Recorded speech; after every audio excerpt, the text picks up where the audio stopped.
afternoon.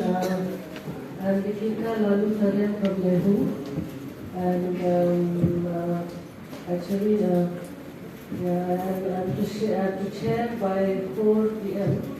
But I thank you for this opportunity. Thank you, Professor Sinha Mahapatra, for communicating with me all these days, and thank you, Dr. Subradhar and all the organizing committee. I hope to make it short.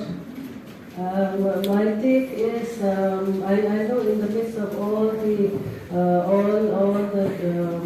presentations on NDLI and others, this may be a little different.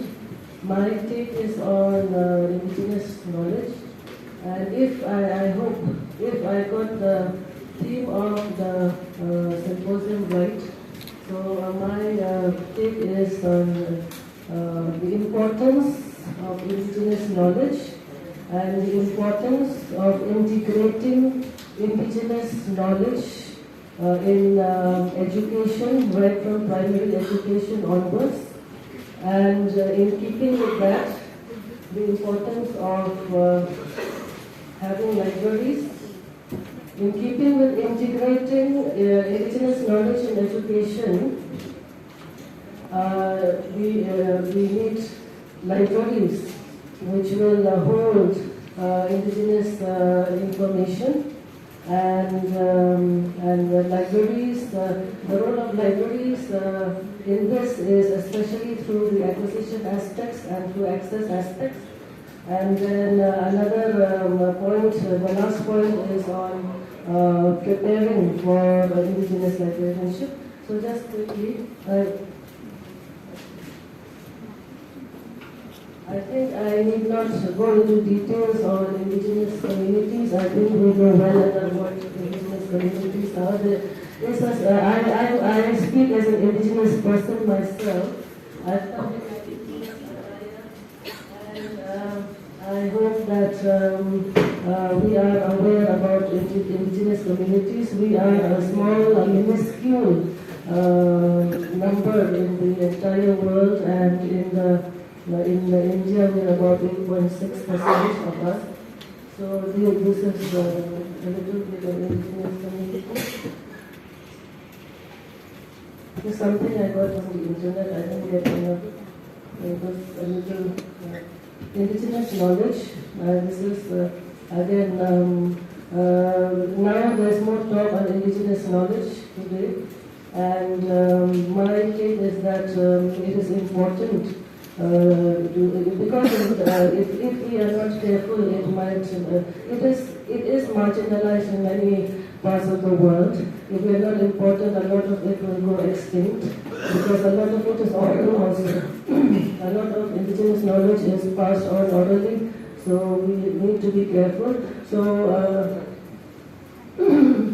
some more about indigenous knowledge. Some quotes I got from the internet. So it's important to document it in any which way we can, and documentation is going on. The communities themselves are documenting the information, which is the right way to do it actually. So the communities themselves, because they know their knowledge, it's important for them to document the information. So something on documenting here.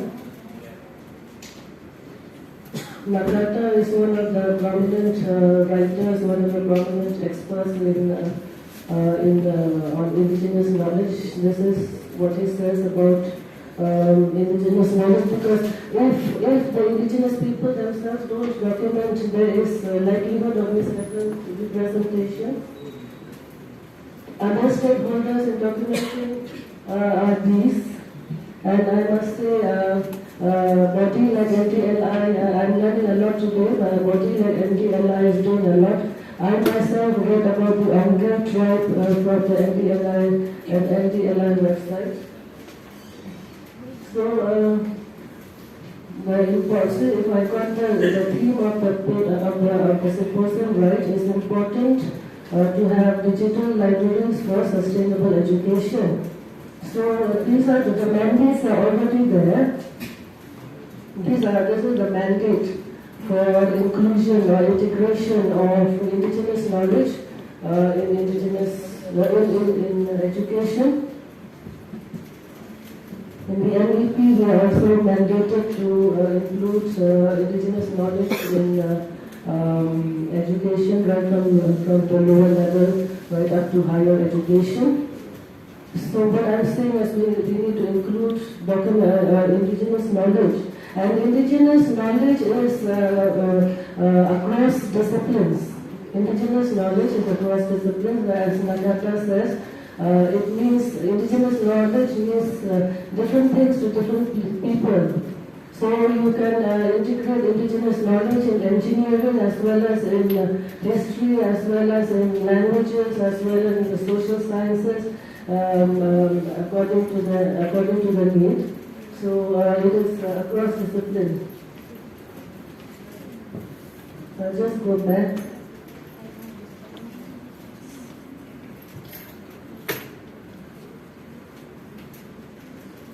So this is the mandate in the National Education Policy. So in keeping with this, if we are going to teach and learn indigenous knowledge, it follows that our libraries also should hold indigenous information sources.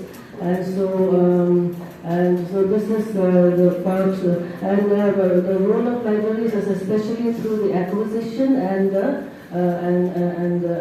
access to information. And this is the need for indigenous collection in libraries is important today. First of all, we need to have policies for that. Policy matters should be taken into account. If it is not in a policy, then it will be in human hands and it can be easily manipulated. So if we have it in policies, so it's important. There will be more consistency. So these are some of the aspects for need for indigenous knowledge collection and services in libraries. Now, services, especially through services like reference servers and so on. And one quote from Circle that the policies need to be framed in consultation with other stakeholders like anthropologists, ethnographers, botanists, zoologists, and so on. So basically, many disciplines are involved. It's not one-dimensional. And we have written a paper on this. One of my research scholars is doing a PhD on integration of indigenous knowledge. She's here with us. Integration of indigenous knowledge in LIS education. So that was what we concluded. And then, of course, we can't just be casual about it. Integrating information, indigenous knowledge, as well as having, having indigenous knowledge in the libraries, we have to understand indigenous concerns. We have to be sensitive to the needs of the indigenous people, and one aspect is the danger of misrepresentation. If we don't evaluate the information that we acquire from the library, we don't evaluate it well, there is danger of misrepresentation, and it has happened. So these are some of the aspects. These are some of the sources. Pardon? Yes. This is the role of libraries, role of technology. And it also follows that we need well-trained people for libraries, and all the modalities will include the pedagogy, the aspects of learning and teaching. It would be good to involve indigenous people themselves, well-trained indigenous people themselves in the teaching. And then the learning aspects would include practical aspects as well. A lot of it should be practical. So it's important to have well-trained library professionals. So this is my take on the topic. I hope that it is found satisfactory. These are my references. Thank you.